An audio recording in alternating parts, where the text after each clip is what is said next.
আমাদের লাঞ্চ কিন্তু প্রতিদিনই 1:30টার মধ্যে কমপ্লিট হয়ে যায়। আর সেই কারণে বিকেল হতে না হতেই দেখছি আমার ভীষণ খিদে পেয়ে যাচ্ছে। আর অভিজিৎ যখন অফিস থেকে আসে দেখি ওরও ভীষণ খিদে পেয়ে যায়। সেই কারণে বিকেলে স্ন্যাক্সে আমাকে রোজই কিছু না কিছু বানাতে হচ্ছে। তবে সত্যি বলতে বিকেলবেলায় রান্নাবান্নায় খুব একটা টাইম দিতে আমার একদম ভালো লাগে না। সেই কারণে চেষ্টা করি শর্টকাটে যতটা যা করা যায়। আমি কলকাতা যাওয়ার আগেই ভেটকি মাছের কিছু ফিলে মাছের দোকান থেকে আনিয়ে রেখেছিলাম। তারই দুটো দেখলাম ফ্রিজে এখনও রয়ে গেছে। সেই মাছটা দিয়েই একটা চটজলদি স্ন্যাক্স আমি বানিয়ে নিচ্ছি। ছোট ছোট পিস করে মাছটাকে আমি কেটে নিয়েছি। তার মধ্যে দিয়েছি নুন, গোলমরিচ গুঁড়ো, শুকনো লঙ্কার গুঁড়ো এবং লেবুর রস, গন্ধরাজ লেবুর জেস্ট এবং একটু ক্রিম দিয়ে আমি কিন্তু মাছটাকে খুব ভালোভাবে ম্যারিনেট করে নিয়েছি। এখানে ক্রিমের বদলে আপনারা র মিল্কও ইউজ করতে পারেন। মাছটাকে ম্যারিনেট করে 1 আওয়ার মতো রাখবো। আর চলে এসছে একটু ব্যালকানিতে, পুরো কালো করে মেঘ ঘনিয়ে এসছে।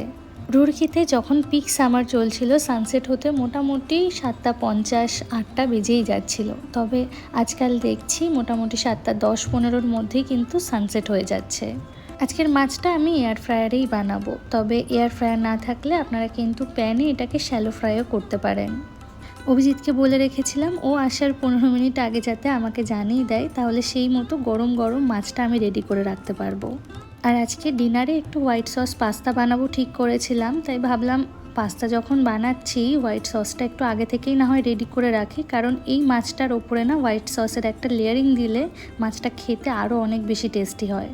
হোয়াইট সস বানানোর রেসিপি তো আপনারা মোটামুটি সকলেই জানেন, তবুও আমি যেভাবে হোয়াইট সসটা বানাই তার রেসিপিটাও শেয়ার করলাম। প্রথমে প্যানে একটু বাটার গরম করে নিয়েছি, তার মধ্যে দিয়েছি রসুন কুচি, 2 চামচ মতো ময়দাটাকে ভালোভাবে বাটারের সাথে মিশিয়ে তারপরে এর মধ্যে পরিমাণ মতো দুধ অ্যাড করে দিয়েছি। একটু নুন এবং গোলমরিচ গুঁড়ো দিয়ে সসটাকে ভালোভাবে আমি নাড়িয়ে নিয়েছি।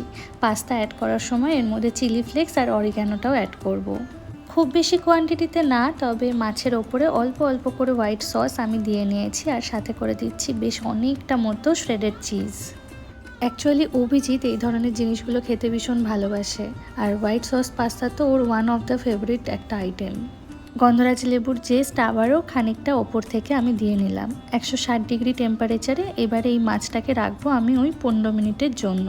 And here is the final result. ভীষণ টেস্টি হয়েছিল, এটা খেতে মাস্ট ট্রাই।